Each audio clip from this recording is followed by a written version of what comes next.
In the quiet of courtroom 4, a government lawyer rose. He wasn't there to ask for a policy amendment or a delay. He was there to ask for a few hours of fireworks, a few hours of tradition against a backdrop of choking air. And then, he delivered 5 words that made the Chief Justice himself lay down his pen.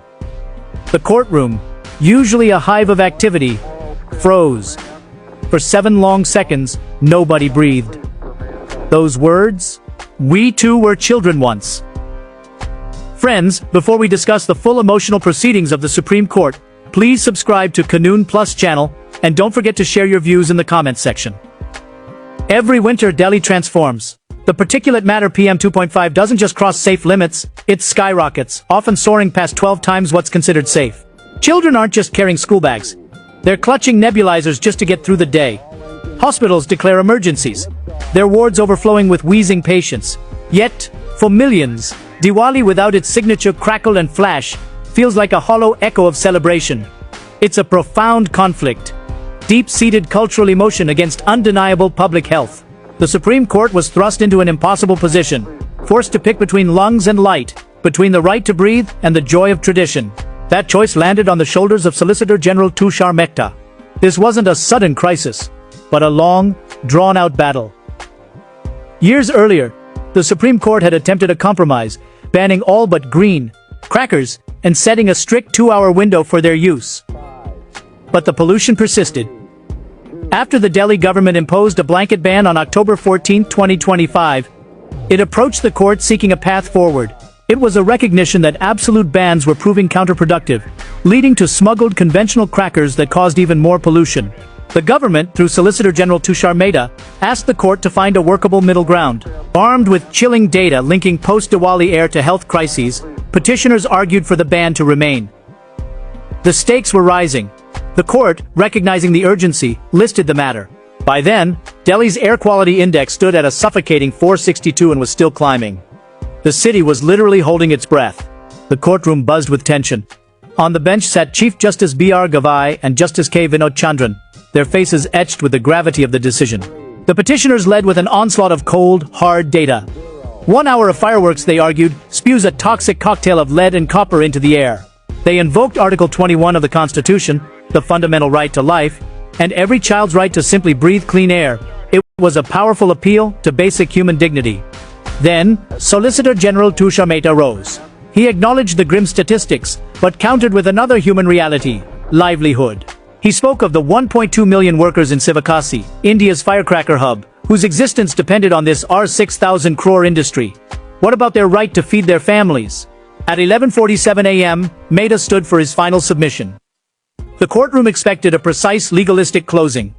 But what came next was entirely different. There were no citations, no statistics. Instead, he spoke of his own childhood, of simple sparklers and shared cultural heritage. Tradition is memory, he said, his voice quiet. Memory is identity. And then he delivered the 5-word kicker: we too were children once. The effect was instantaneous. The stenographer paused. The courtroom fans seemed to whir louder in the sudden, deafening silence. Chief Justice Gavai leaned back, his eyes fixed on the ceiling. The silence that followed was as thick and suffocating as Delhi's winter smog. It wasn't just a pause, it was an emotional reckoning.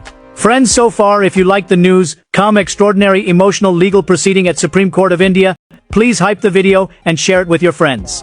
7 seconds later, the Chief Justice broke the spell. His voice was a whisper, yet it carried the full weight of the moment. So were we. A simple, profound acknowledgement. He understood. But then, he added the crucial caveat that defines justice. Childhood also means giving the next generation a future. It was a moment of empathy, followed by a stark reminder of responsibility. The court reserved its order. Reporters, sensing the seismic shift, dashed out. Within minutes, the clip of Mehta's plea was trending online, sparking debate across the nation. The verdict arrived, a document that walked a tightrope between tradition and public health. It was clear: no blanket ban. Instead, it permitted the sale and use of certified green crackers from October 18 to 21. Bursting, however, was limited to 2 specific windows on the day before Diwali and on the festival day itself. 1 hour in the morning from 6 a.m. to 7 a.m. and 2 hours at night, from 8 p.m. to 10 p.m. The court called it a balanced approach, designed to respect festivities without compromising the environment. To enforce this, a strict framework was put in place. No firecrackers from outside the Delhi NCR would be allowed in. Sales were banned on e-commerce sites, and any seller found with fake, non-certified stock would have their license immediately suspended. The Central Pollution Control Board was ordered to monitor air quality from October 14 to 21 and report back on the impact. The ruling was a masterclass in judicial balance, directly acknowledging that public sentiment and enforcement realities had to be considered. Emotion was acknowledged, but enshrined in a framework of law. The ripple effects were immediate. Police were directed to form patrolling teams to ensure only NERI-certified crackers with QR codes were sold at designated spots. The ban on bringing crackers in from outside the region and the threat of license suspension signaled a new seriousness in enforcement. Yet public discourse remained deeply divided. While the Delhi government thanked the court for honoring the sentiments and festive spirit of the people, environmentalists warned that even green crackers could worsen severe pollution. It was a stark reminder that a balanced judgment in a democracy can rarely please everyone, especially when it touches upon such deeply ingrained traditions. Solicitor General Mehta found himself once again receiving both hateful emails and garlands of appreciation. Before we move further, friends, don't forget to subscribe to KanoonPlus for latest updates and commentaries on Supreme Court of India judgments. Who was this man, Tushar Mehta, who could move a courtroom with 5 simple words? At 59, Mehta is a legal titan. Appointed Solicitor General in 2018, he has become the government's go-to lawyer for its most sensitive and high-stakes cases, arguing everything from the abrogation of Article 370 to the Ram Mandir dispute. He is renowned for his calm demeanor and his habit of arguing complex cases without a single note, relying solely on his prodigious memory.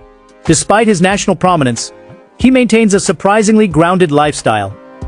And then there's his personal Diwali ritual. Every year, he buys one single sparkler, lights it, and then donates $5,000 to an asthma ward. A quiet acknowledgement of the very conflict he argues in court. Whether he will light his single sparkler this year remains a private matter. A quiet testament to the conflict he so publicly argued. If you still think every Supreme Court story is just dry procedure and dusty old books, well, you're missing out. Hit subscribe and hype this KanoonPlus video, because the next case we're diving into involves a parrot that might just be a key witness. Seriously, stick around. This judgment isn't the end of the story. It's the beginning of a real-world test. Will the split-time window be respected? Can authorities enforce the ban on outside crackers and e-commerce sales? This year's Diwali is now a test case for whether a carefully regulated framework can work where a blanket ban has failed. Solicitor General Mehta will likely remain the government's voice in future hearings. But the court, having now publicly acknowledged the human cost, is listening to lungs more intently than ever before. The real lasting solution, however, won't be found in courtroom dramas. It lies in genuine innovation, non-polluting fireworks that deliver joy without the toxic aftermath. Until then, the 5-word plea will echo each October, a haunting reminder that law is not arithmetic. It is the delicate negotiation between memory and mortality. So, should emotion ever trump data in court? The Delhi Diwali case offers a nuanced answer. The line, "We too were children once," didn't win the case. It forced the court to acknowledge the human yearning on both sides. Delhi got its carefully divided hours of sparkle, a nod to tradition. The hope is that this new, balanced approach will allow tradition to survive, while also sparing the city's air from the worst of the toxic assault. Tradition survived, but so too did the Constitution's promise of a right to life. The balance was struck. Next time you see a sparkler light up the night, remember the sentence that for a fleeting moment froze the Supreme Court. It's a reminder of our shared past and our collective responsibility for the future. Tell me below, did the court's new, balanced approach get it right, or should breathing come first every single time? Drop your view, share this video, and I'll see you in the next story where law meets real life. Friends, don't forget to share your views in the comment box and subscribe to KanoonPlus channel.